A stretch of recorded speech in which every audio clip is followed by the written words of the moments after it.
música, Michael Jackson. Pessoal, desculpa, eu falei que eu ia fazer a live, né? De qualquer jeito eu ia fazer. Desculpa. Eu até mudei a música, assim, de última hora. A gente sabe que a gente tá passando por um momento agora delicado, né? Bom dia, Ari! Bom dia todo mundo que tá entrando. Desculpa aí. Geralmente não é essa vibe, né? Vitor, bom dia. A vibe não é essa. Maria, bom dia. A vibe não é essa, a vibe é pra cima. Né? Pra gente começar o dia bem. Mas é porque realmente hoje é um dia um pouco triste, assim. A gente sabe que tá acontecendo, né? Tá acontecendo com muitas pessoas. E aqui no Brasil agora a gente tá entrando numa fase mais crítica, né? A gente sabia disso. Só que quando chega perto de pessoas que a gente... né, quando chega muito perto da gente, parece que mexe de um jeito diferente. E é inevitável, né? Acho que isso não é falta de empatia nem nada, porque... Bom, eu pelo menos sou uma pessoa bastante espiritualista, assim, eu costumo realmente buscar uma conexão mais forte, né? E toda semana eu faço culto no lar, né? Eu tiro um tempinho da minha semana pra poder... Enfim, pra poder ter um ritual de conexão, né? Apesar de... eu realmente acho que a conexão acontece a todo momento, né? Quando a gente busca viver conectado com algo maior. Mas uma vez por semana a gente tira realmente, assim, pra isso, né? Pra fazer uma leitura, pra fazer um momento de estudo. E a gente vem, né? Aqui em casa, assim, a gente vem muitas semanas, né? Tem mais de um mês, assim, como a gente faz toda semana, então já foram realmente muitas vezes que o nosso grande foco é o pedido, né? É o pedido de misericórdia mesmo, né? Em relação a nós, em relação à humanidade, em relação a todos nós.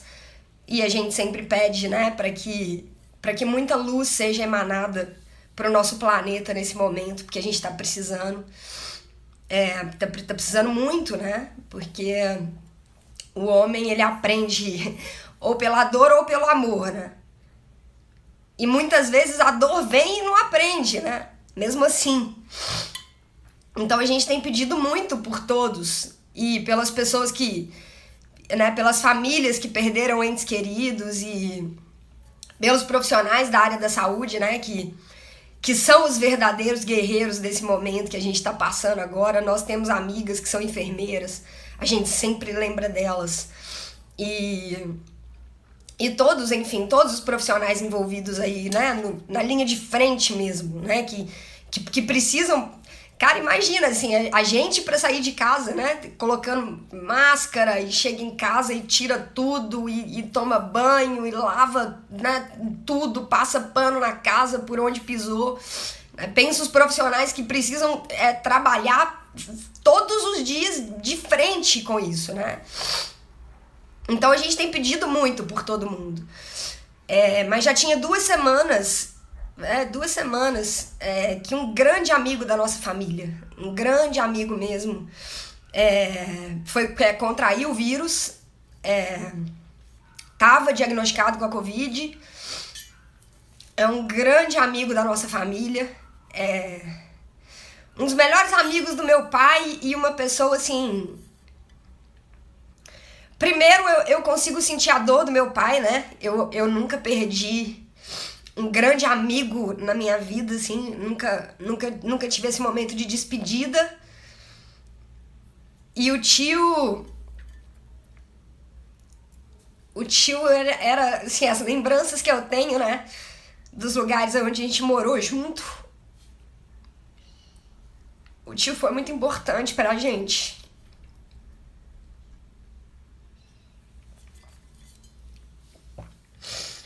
E ontem ele desencarnou, né?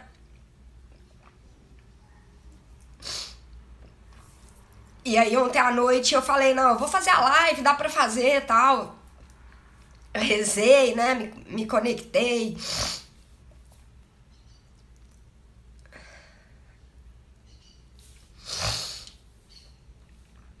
Pedindo, enfim, pra ele ser bem recepcionado lá no outro plano, né?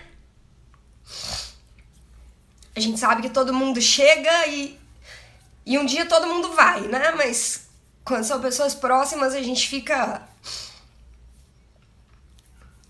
É saudade misturado com... Misturado com aquele sentimento mesmo que a gente tem, né? De despedida temporária, né? A gente sabe que por um tempo não vai mais estar perto fisicamente. E a família, né? Os meninos, os filhos dele, a gente tem um carinho muito grande, a gente teve uma convivência muito grande, assim, ao longo da nossa vida, né? O tio era relativamente novo, regulava a idade com meu pai, 65 anos. Então, assim, desculpem, mas é porque a gente emociona. E aí eu decidi trocar a música, a gente começou hoje com essa música aqui do Michael Jackson, que chama Heal the World, né? Que é Cure o Mundo. É o que a gente precisa agora, nesse momento, né? Curar o mundo.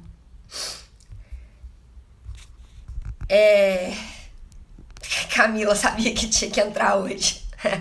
Obrigada, Camila. Camila nunca entra junto, né? Mas é isso, assim, um trechinho dessa música e ela me veio na cabeça, eu falei, cara, eu vou colocar essa música, a música do Michael Jackson, ela fala assim, há um lugar no seu coração e eu sei que é amor. E este lugar pode ser muito mais brilhante do que o amanhã. E se você realmente tentar, você descobrirá que não há necessidade de chorar. Necessidade não há, mas a gente não segura, né? Neste lugar você vai sentir que não há mágoa ou tristeza. Há caminhos para se chegar lá. Se você se importa o suficiente com os que vivem, faça um pequeno espaço. Faça um lugar melhor. Cure o mundo. Faça dele um lugar melhor. Para mim, para você e para toda a raça humana. Há pessoas morrendo. Se você se importa o suficiente com os que vivem, faça do mundo um lugar melhor. Para você e para mim. Se você quer saber o porquê, há amor que não pode mentir. O amor é forte e ele só se importa em dar alegria. Se nós tentarmos, nós viveremos nesta bênção. Não podemos sentir medo ou temor, pararmos de existir e começarmos a viver. Assim sentiremos que sempre o amor é suficiente para crescermos. Então faça um mundo melhor. Faça um mundo melhor, né? Cure o mundo, faça dele um lugar melhor para mim, para você e para toda a raça humana. Bom, eu mandei uma mensagem ontem, né, para os meninos, que a gente tinha um contato maior, e o teor da mensagem era exatamente esse, né? O momento da despedida, ele é muito duro, né? Apesar da gente saber que é uma despedida temporária, é duro porque é saudade, né? E saudade dói. E saudade tá no campo sutil. E aí, quando vem no mundo sutil, mexe com tudo, né? Só que se a gente tá aqui, as pessoas que estão indo, que estão partindo, que chegou a hora de partir, né? A gente vem pra cumprir uma parada aqui. A hora que a gente cumprir, não tem mais por que a gente ficar aqui. A forma como a gente for, A gente não sabe. O plano espiritual precisa arrumar um jeito de desativar o nosso corpo físico, né? Ele tem que ser desativado. Quando a gente ganha a vida, quando a gente encarna, né? Quando a nossa consciência ganha o corpo, ganha a carne, aí a gente nasce, chega aqui no mundo e vem desempenhar a nossa missão aqui, né? Com todo um planejamento.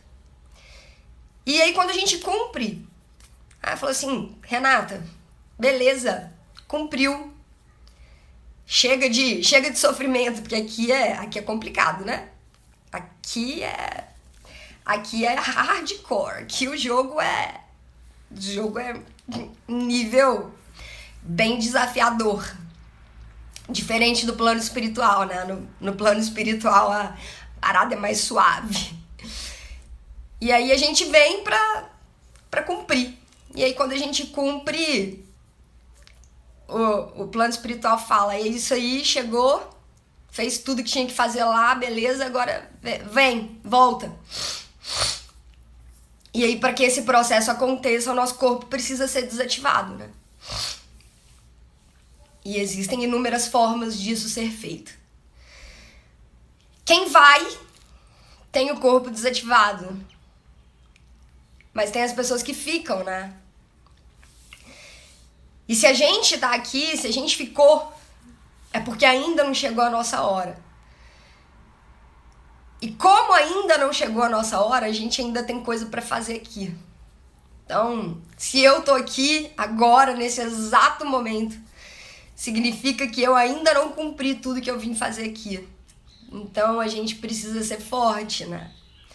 Da mesma forma que vocês, né, cada um das pessoas que estão aqui, a gente vai conversar sobre isso hoje.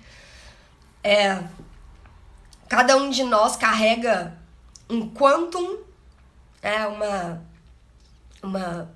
uma parcela da grande consciência, né?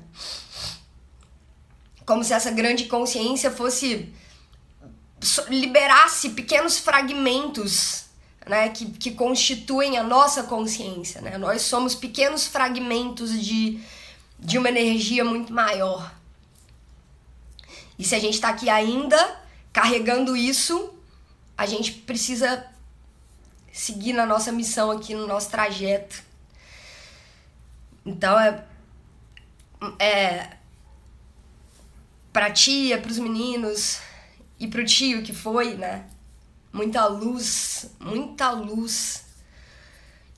muita força pra gente poder seguir junto nessa certeza que é uma separação temporária. E aí, gente, isso me faz pensar, assim, eu já perdi pessoas próximas, mas não perdi muitas ainda, né? No filme, o estagiário, o Ben, ele até retrata isso, né? Mas como tudo no filme, né? Como tudo no filme, de uma forma muito leve, né? O filme traz tanta reflexão, mas com tanta leveza, né? O Ben, que já é um senhor de 70 anos, ele fala, tentei de tudo, né? Eu ocupo meu tempo com golfe, com baralho, já viajei para um monte de lugar, e aí tem uma hora que ele fala também, e há também os funerais. Mais do que eu imaginei. É engraçado porque nós, seres humanos, a gente tem uma dificuldade grande de lidar com a passagem, né? Com a passagem de outras pessoas. E aí ele fala, né? É num número muito maior do que eu imaginava que seria. Vai chegar essa fase da vida pra gente também, né? Que a gente vai lidar mais com isso do que a gente lida hoje em dia. Então, assim, de pessoas próximas, eu me despedi de poucas, né, até hoje. E, né, a minha avó, o meu avô, uma tia-avó da família da minha mãe, alguns tios-avós da família do meu pai. Mas não foram muitos, né? Não foram muitos. E de pessoas, assim, muito, muito próximas, foram poucos. Então, eu senti um pouco a notícia ontem. Mas isso também, ao mesmo tempo, me conecta, né, com essa brevidade da existência, né? É muito rápido. A gente pensa que não, mas é muito rápido. Então a gente tem que pegar esse tempo que a gente tem aqui e pegar essa centelha divina que a gente carrega, né? Esse quantum de energia divina que habita dentro de cada um de nós e transformar esse quantum, liberar esse potencial para fazer o que a gente realmente veio fazer aqui, né? Ninguém veio aqui à toa. A gente não tá aqui à toa, a gente veio fazer alguma coisa.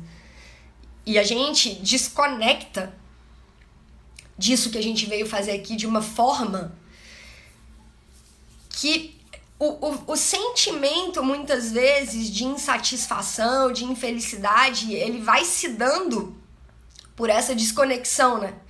Eu me desconecto do meu caminho, eu me desconecto do que eu vim fazer aqui, eu me desconecto da minha essência e eu vou vivendo uma vida cada vez mais no caminho, na direção oposta daquilo que eu verdadeiramente vim fazer. E aí tem uma analogia que eu acho muito, muito, muito bacana. Quando eu escutei pela primeira vez, eu nunca esqueci. E sempre que eu tenho a oportunidade de usar essa analogia para desenvolver o tipo de raciocínio que a gente vai desenvolver aqui, eu gosto. Por isso que eu decidi trazer ela pra live também. Quando a gente fala de carregar um quantum de energia, isso inclusive pode ser, a leitura disso pode ser feita geneticamente, né? Se a gente parar para pensar no nosso DNA e na forma como o nosso corpo físico se desenvolve, né? A partir do que ele se desenvolve.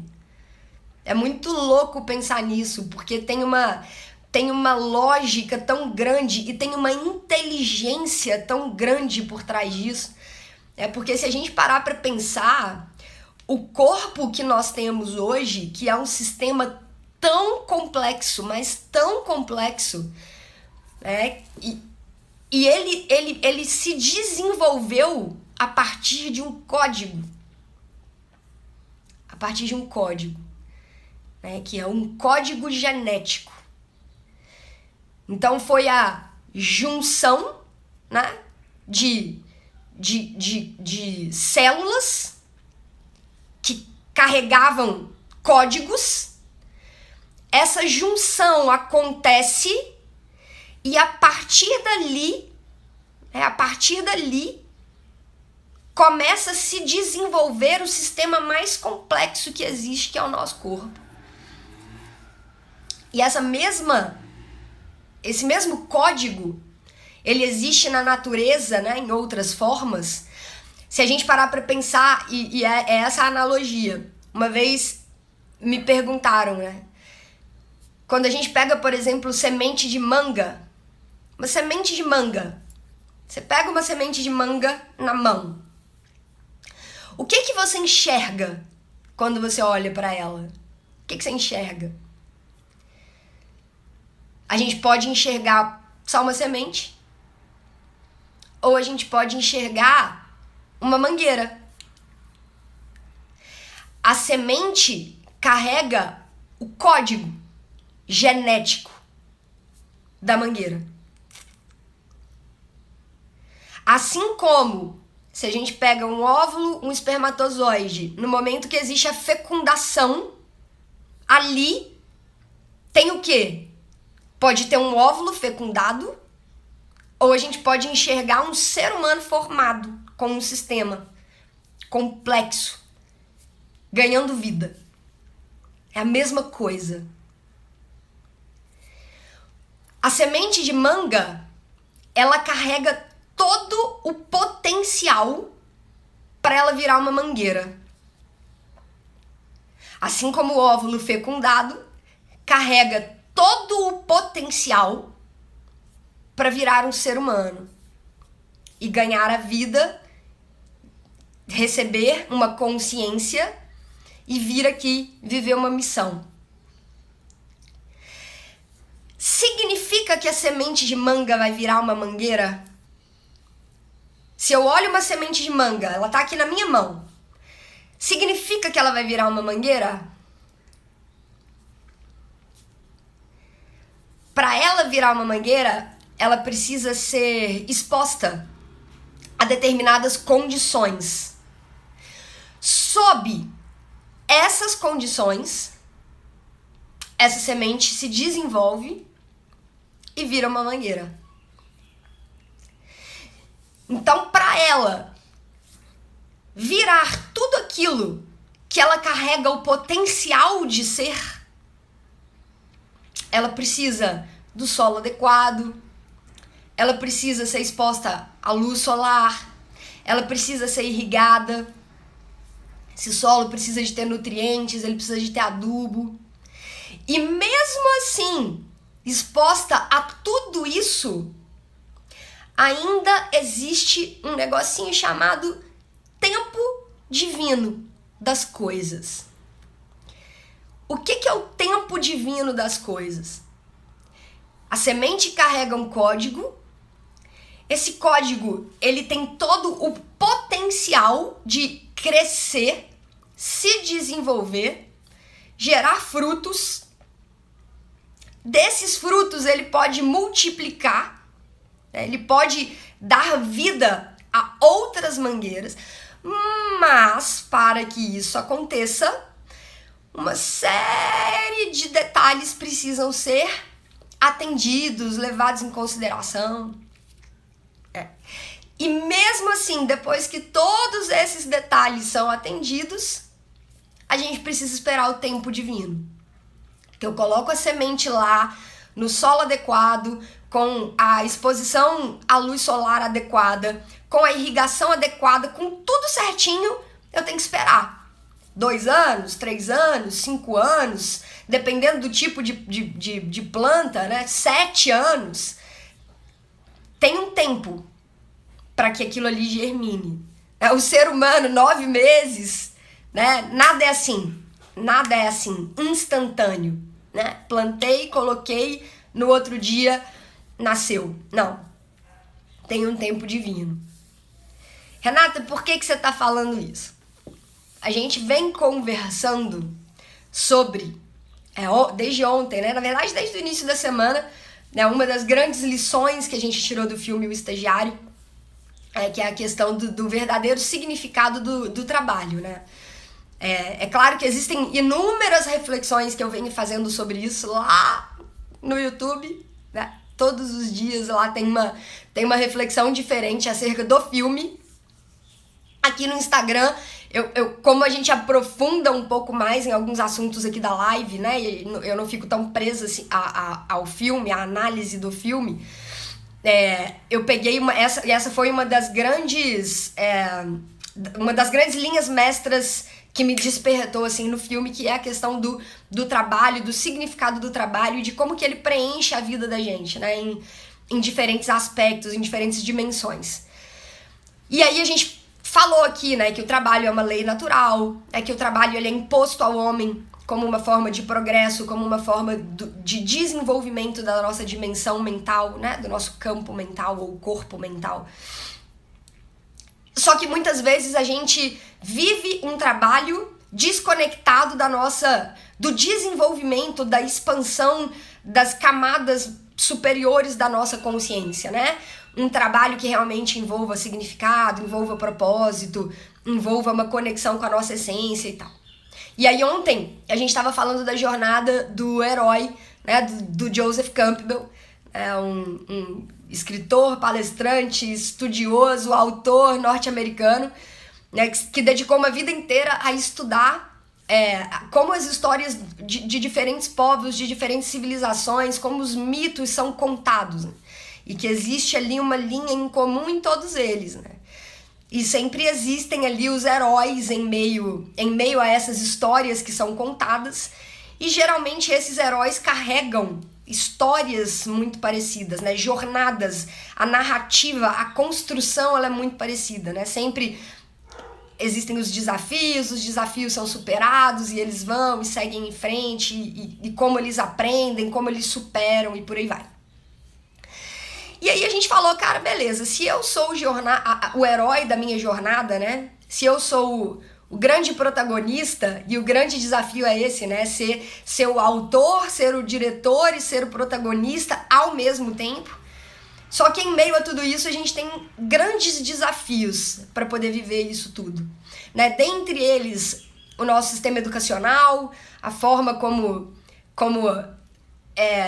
o mundo é apresentado pra gente, né? Quando se diz respeito a profissões, atividade profissional, a forma como isso é colocado pra gente desde o nosso sistema educacional, né? É muito dentro do paradigma materialista, né? Muito dentro do que vai me trazer retorno, do que vai me fazer uma pessoa bem-sucedida, né? Do que vai me permitir fazer parte de determinados grupos sociais e por aí vai. E aí, o que são os grandes desafios que a gente enfrenta, pra quê? Pra poder permitir que o nosso potencial se desenvolva. Esse código genético, né? Esse quantum de consciência divina que a gente carrega dentro da gente, para que ele viva e seja, para que esse potencial se transforme no mundo, em tudo que ele carrega como potencial, para que ele se desenvolva, para que ele floresça, a gente precisa expor esse potencial às condições que ele precisa, que seria, fazendo paralelo com a semente lá da mangueira, esse potencial, ele precisa do solo certo, ele precisa do nutriente certo, ele precisa da exposição certa. E a gente abafa isso tudo, a gente elimina, a gente tira isso de jogo quando a gente fica preso no paradigma materialista. Por quê? Porque muitas vezes na busca pelo material em primeiro plano, a camada mais rasa da nossa consciência, né? Muitas vezes pela busca por fazer parte de um grupo, por ser aceito por um grupo, né? Seja pela nossa própria família, né? Muitas vezes nesse contexto a gente desconecta, a gente tira esses detalhes, a gente tira esses elementos que são tão fundamentais para o nosso potencial poder aflorar, para o nosso potencial poder vir à tona. Além do nosso paradigma, né, além do desafio educacional, né, e eu falo, o desafio educacional é muito interessante, que é assim, né? Na nossa geração, imagino eu que agora as coisas estejam um pouquinho diferentes, assim, pelo pouco que eu vejo. Eu não tenho filhos ainda, só as de 4 patas, por enquanto. Mas pelo pouco que eu vejo de filhos de amigos, da minha sobrinha, parece que tem um movimento de mudança, né? Parece que tem, que bom, né? Não só pelas escolas, mas também os adultos da nossa geração, alguns, né, já estão despertando para que, poxa, o processo precisa acontecer de um jeito diferente, né? O padrão que foi replicado com a gente, ele precisa parar na gente, e a partir da gente, a gente tem que aplicar um negócio diferente, né? Tem que ser de um jeito diferente. Então a gente, na nossa educação, lá no nosso modelo educacional, né? O que você vai ser quando você crescer, né? Que essa pergunta que faziam, né? O que você quer ser quando você crescer? Sendo que, na verdade, a gente já é, desde criança, né? A gente já é. Não é quando eu crescer eu vou ser. Cara, deixa a criança viajar o que ela quiser. Deixa ela viajar. Depois, essas viagens que ela tem, que ali a criança ela já está começando a colocar para fora, né? E numa fase onde não existe, o ego ainda não está totalmente formado, né? Não existem cascas. A criança não tá nem aí pra vão me aceitar, não vão me aceitar. Se eu quiser falar que eu quero ser astronauta, não vai ter ninguém me falando, nossa, mas astronauta, né? Não tem. Então a criança, ela é livre. Ela deixa a essência dela transbordar. Então ali naquelas brincadeiras que ela faz, que que ela cria, né? Que ela bola, que ela vive aquilo ali dentro da imaginação dela, um dia todas essas viagens vão se transformar em algo palpável. Quanto mais natural for esse processo de transformação, quanto mais natural, quanto menos interferências do paradigma materialista esse processo sofrer, mais a gente vai ter um adulto feliz e conectado com a sua própria missão. Com o seu próprio propósito na existência aqui dessa vida, né? E a gente consegue ver isso, por exemplo, na jornada de vida do Joseph Campbell, que a gente conversou ontem, né? Desde criança, desde pequenininho, ele era apaixonado por estudar a história nativa dos Estados Unidos, né? Quem que eram os indígenas, quem que eram aquelas pessoas, que eram aqueles artefatos, aqueles objetos que ele tinha visto lá quando o pai dele levou ele para conhecer o Museu de História Natural dos Estados Unidos em Nova York. E aquilo fazia parte da viagem da criança dele. A criança dele gostava de se envolver com aquilo. À medida que ele foi crescendo, ele nunca se desconectou disso. Como que ele transformou isso numa atividade profissional? Ele se transformou em um autor, escritor, estudioso, palestrante desses temas que desde pequenininho faziam parte de alguma coisa que movimentava ele. Se materializou numa determinada profissão que não se desconectou dessa essência. Aí a gente tem a criança lá, né, que vive brincando, né? Desde criança gosta de tudo quanto é instrumento musical. Gosta de... Você falou que é música, falou que tá dando um jeito de bater em algum lugar, de fazer um som, né? Vai pedir brinquedo, uma hora pede um violãozinho, outra hora pede um teclado, outra hora pede um tamborzinho, tudo ligado à música. Aí vai crescendo, aí, né, lá no fundo quer ser um artista, quer estudar música, quer viver de fazer música. Aí vem o paradigma materialista. Não dá dinheiro. Isso não dá dinheiro. Não pode. Mas vai ser músico? Não pode. Não vai. E aí a família, aí os amigos, aí o social, aí o paradigma materialista. Aí a pessoa faz o quê? Se desconecta. E aí a gente observa duas coisas. Então, em meio a isso tudo, o modelo educacional que a gente vive, né, que desencoraja muitas vezes as pessoas a seguirem a sua própria essência em função disso. E a segunda coisa, as crenças. Ali, lá na infância, e tudo aquilo que a gente vê, ouve e sente, né, desde que a gente está lá dentro da barriga da nossa mãe, né, porque é sensorial isso, né, o que a nossa mãe sente, a gente sente quando a gente está lá dentro. Os nossos sistemas estão sendo formados e toda a carga energética da nossa mãe vai passando pra gente. E a gente vai armazenando aquela informação sensorial nas nossas células mesmo, né? E isso já vai construindo o nosso modelo de crenças, né? A nossa programação. E a forma como a gente vai enxergar o mundo, ela é 100% o reflexo da nossa programação. Então, se eu cresço recebendo as crenças, as informações de um adulto que tem um sistema de crenças totalmente regido pelo paradigma materialista, como que vão ser as minhas crenças? Regidas pelo paradigma materialista, né? Então, eu tenho que buscar uma profissão que vai me dar dinheiro, não, essas coisas que eu fazia lá na minha infância, isso é coisa de menino, isso é coisa de criança. Não pode ser dessa forma, porque dessa forma não vai dar certo.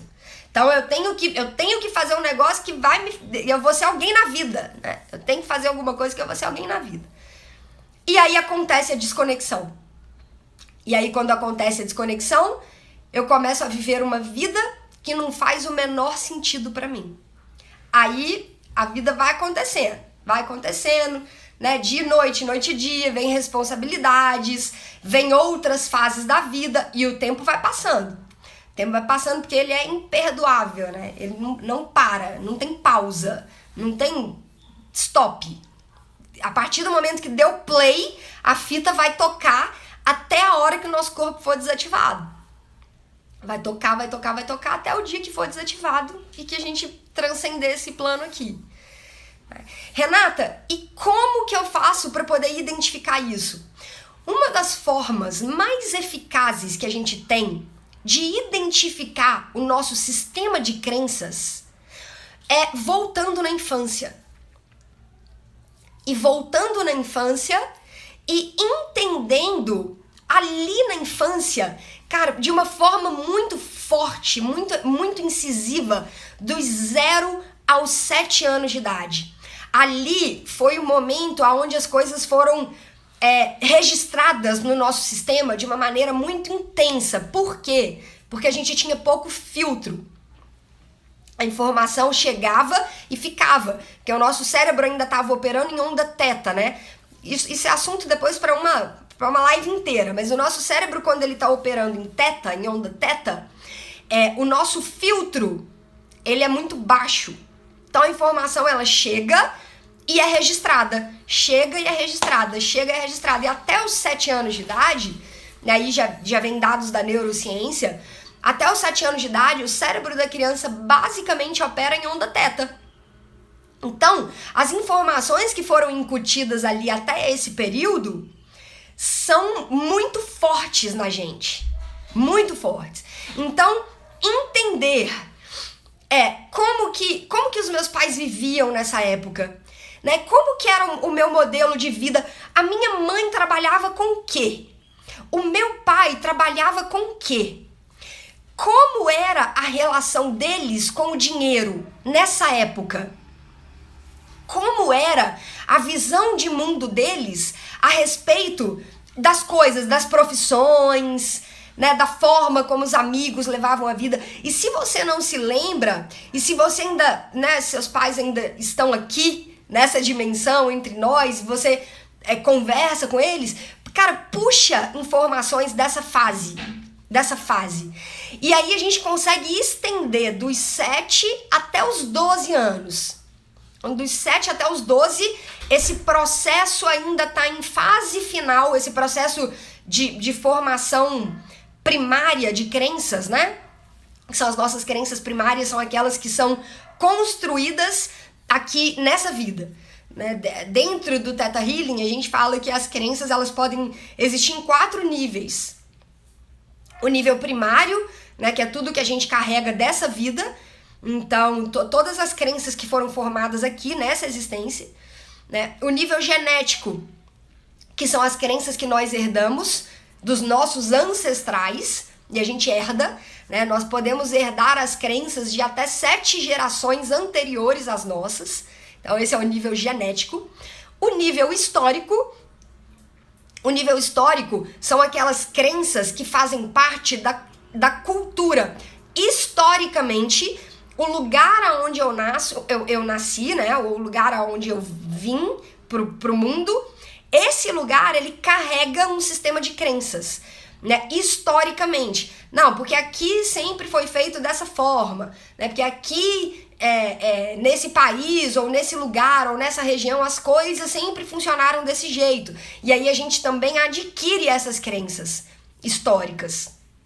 E as crenças de alma, que são as crenças que a gente traz de outras existências, né? Então, são esses 4 níveis. O nível primário, que é esse dessa vida, então ele é formado de uma forma muito intensa dos 0 aos 7 anos, e esse processo ele pode se estender até os 12, né? Então, entender qual era o ambiente onde você estava inserido nesse período da sua vida te ajuda muito a entender a sua programação atual, né? A forma como você enxerga o mundo hoje. É claro que as crenças, elas vão sendo formadas ao longo da vida, né? O tempo inteiro a gente forma crença, o tempo inteiro, né? E elas podem ser formadas de uma forma passiva ou de uma forma ativa. Eu posso escolher como eu quero me programar, como eu quero programar as minhas crenças, e aí existem técnicas e ferramentas para isso, né? Programação neurolinguística fala muito disso, né? Hipnose fala muito disso, né? Tanto da construção de novas crenças, quanto de ressignificação ou substituição de outras, de crenças que a gente já carrega no nosso sistema, né? Então tem programação neurolinguística, tem hipnose, auto-hipnose, tem o próprio Theta Healing, né? A gente faz a parte de remoção e substituição de crenças no nosso sistema, né? Isso atuando sempre no campo sutil. Então, existe essa possibilidade. Eu posso fazer isso de forma ativa ou eu posso fazer isso de forma passiva, né? Como que de forma passiva eu construo crenças? Quando eu estou submetido, né, a situações, a coisas, a informações que vão registrando coisas no meu sistema, inconscientemente, né? Através de músicas, através de filmes, né? Quando a gente assiste um filme, a gente registra muitas informações no nosso sistema, muitas informações, né? E principalmente porque filme ele tem o poder também de mexer com as nossas emoções, né?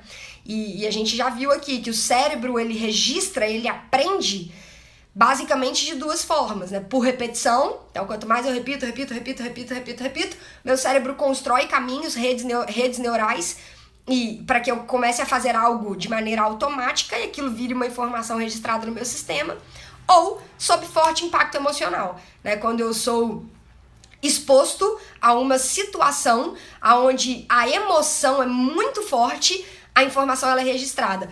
Pode prestar atenção na sua vida aí, eventos da sua vida, que você olha para trás e fala, putz, isso aqui que aconteceu, e foi ou um dia muito triste, ou um dia muito feliz, você se lembra até da roupa que você estava vestindo. Você se lembra até da roupa. Você se lembra com detalhes, você se lembra da cena.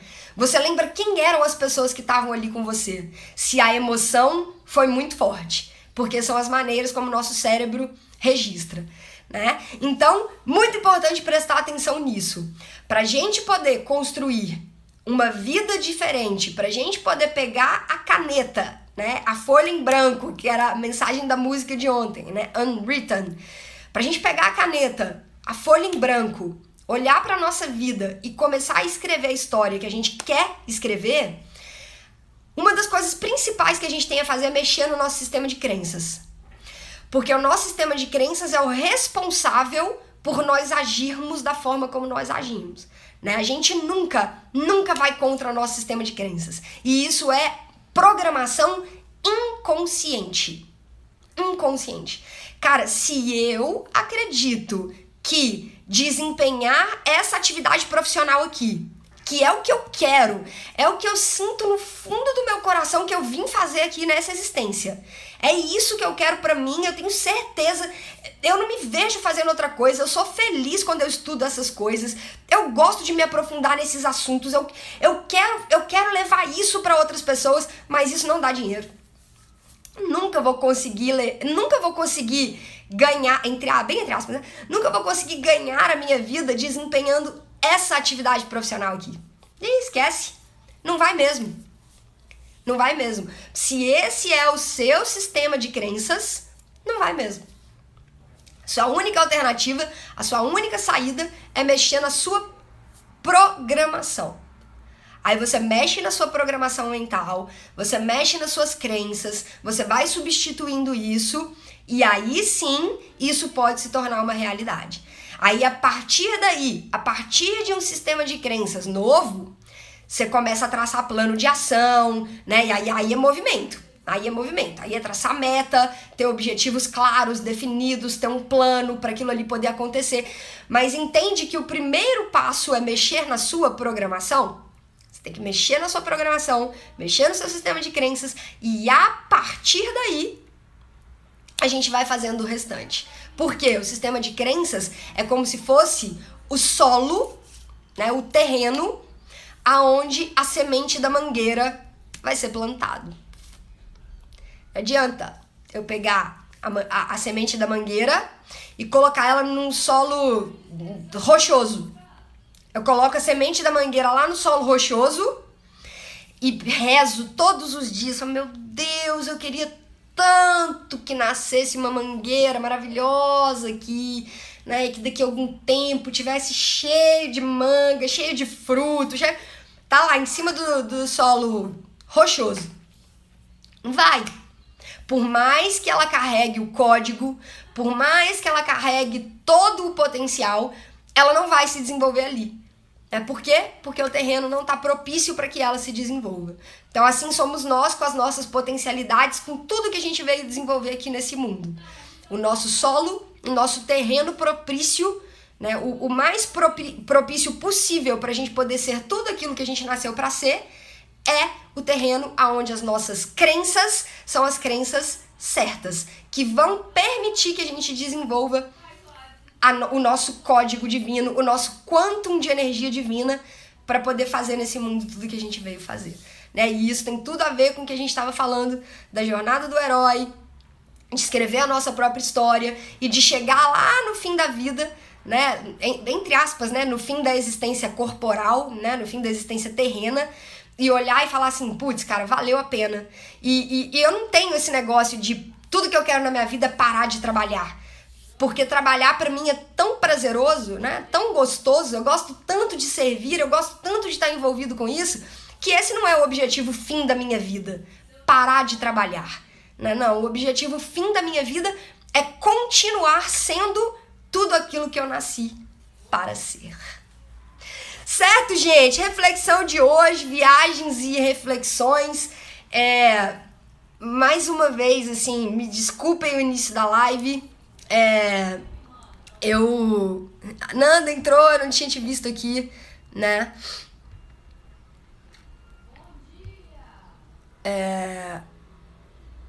Eve, o mundo tá passando por uma covardia muito injusta, né?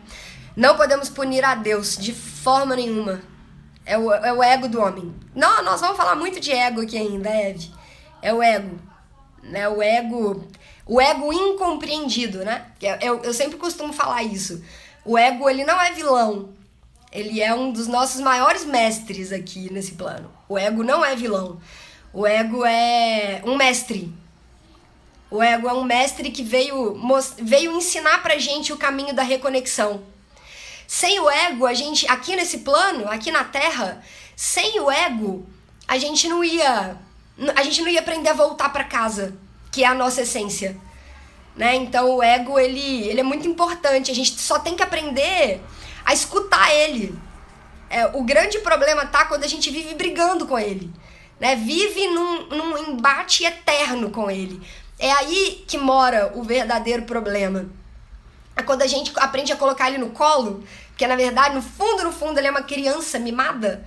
Né? Então, quando a gente aprende a entender, conversar, né? E ao conversar, a gente fala com ele, ego, fica quietinho ali, porque você não manda aqui, não é você que tá no comando. Quem tá no comando sou eu, você deixa comigo que eu dou conta.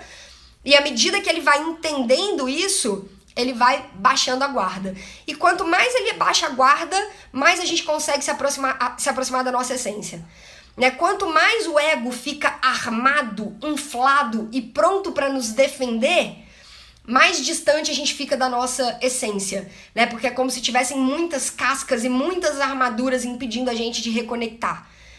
E quanto mais a gente consegue conversar com o nosso ego, e com jeitinho, e tirando as cascas dele, né, e tirando a armadura dele, a gente vai conseguindo se aproximar mais da nossa essência. Então o problema, eu concordo totalmente com você, Eve, que o ego, ele é um dos grandes responsáveis por a gente estar vivendo esse momento da nossa humanidade. Mas o que a gente tem que fazer é aprender a acolher o nosso ego, né, e não crucificar o nosso ego, né. Gabi, bom dia. Também não tinha visto que você tinha entrado. Kelote! Que bom te ver por aqui, Gustavo! Seja muito bem-vindo! Que massa! Espero que você esteja bem, você, todo mundo, sua família, sua pequenininha, a Gi. Espero que esteja todo mundo bem, viu? Manda um beijão aí pra todo mundo. Galera, é isso. Da mesma forma, né, que eu tive essa perda aí de um grande amigo da família, é triste, né, a gente se emociona com a despedida, eu deixo aqui os meus sentimentos a todas as pessoas que também perderam entes queridos, né? No meu caso, foi um amigo da família, mas eu sei que existem pessoas que estão perdendo entes mais bem próximos, né? Pai, mãe, cônjuge, amigos que são como irmãos, né? Então, a todos vocês, os meus sinceros sentimentos. Tamo junto nessa, né? Tamo junto nessa enquanto humanidade. E que a gente passe logo por isso, né? Que a gente passe logo por isso da melhor maneira. E como diz a música do Michael Jackson, que a gente começou a live de hoje, que a gente consiga aprender a transformar o mundo num lugar melhor, né? E ligando, conectando isso tudo que a gente vem conversando aqui, o mundo vai ser um lugar melhor quando nós formos pessoas melhores, né? E nós seremos pessoas melhores quando a gente mergulhar cada vez mais nesse caminho do autoconhecimento, né? De nos entendermos, de buscarmos a nossa verdadeira felicidade, a conexão com a nossa essência, né? Quando a gente começar a entender o paradigma materialista e começar a entender os caminhos e as formas de deixar esse paradigma para trás, né? E começar a viver dentro de uma realidade, dentro de uma vida, dentro de um contexto mais espiritualista e menos materialista, né? É por isso que eu faço as lives, é por isso que eu faço o meu conteúdo, é por isso que eu decidi vir trabalhar com o que faz o meu coração cantar, né? Que é ajudar as pessoas nesse processo de entendimento, né? Nesse processo de escolher a própria vida, de entender a própria essência, de se conectar com a própria essência. Eu acredito que um mundo melhor é construído a partir daí.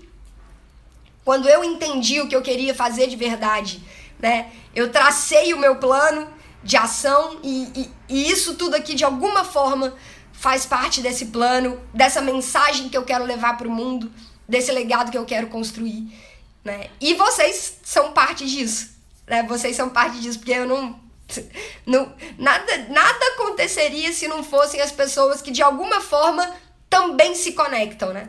E aí a coisa vai fazendo sentido. Então, obrigada por vocês estarem aqui mais uma vez, mais uma quinta-feira. Um ótimo dia para todo mundo. Vocês tenham um dia de muita luz, de muita paz, de muita energia positiva. Para as pessoas que perderam pessoas queridas, amadas, força. Que eles todos possam ser muito bem recepcionados lá do outro lado, né? A vida continua, ela não acaba. Ela não acaba na passagem, né? Muito pelo contrário. Guardem sempre no coração de vocês que a passagem é um momento, para quem vai, é um momento de libertação. É um momento de libertação, né? A gente que tá aqui, pra gente é mais hardcore, vocês podem ter certeza, né? Quem vai tá indo pra um lugar de mais paz, tá indo pra um lugar mais leve do que a gente que fica aqui. Então, é aprender a lidar com a saudade, né? Aprender a lidar com esse turbilhão de emoções que fica dentro da gente e muita força pra gente poder continuar do lado de cá fazendo o que a gente precisa fazer, né? Então é isso. Um beijo grande, Raquelzinha que entrou aqui agora. Amanhã, 7h15 da manhã, tem mais. Amanhã, sexta-feira, a gente vai estar junto de novo, certo? Beijo, galera. Um ótimo dia pra vocês. Tchau.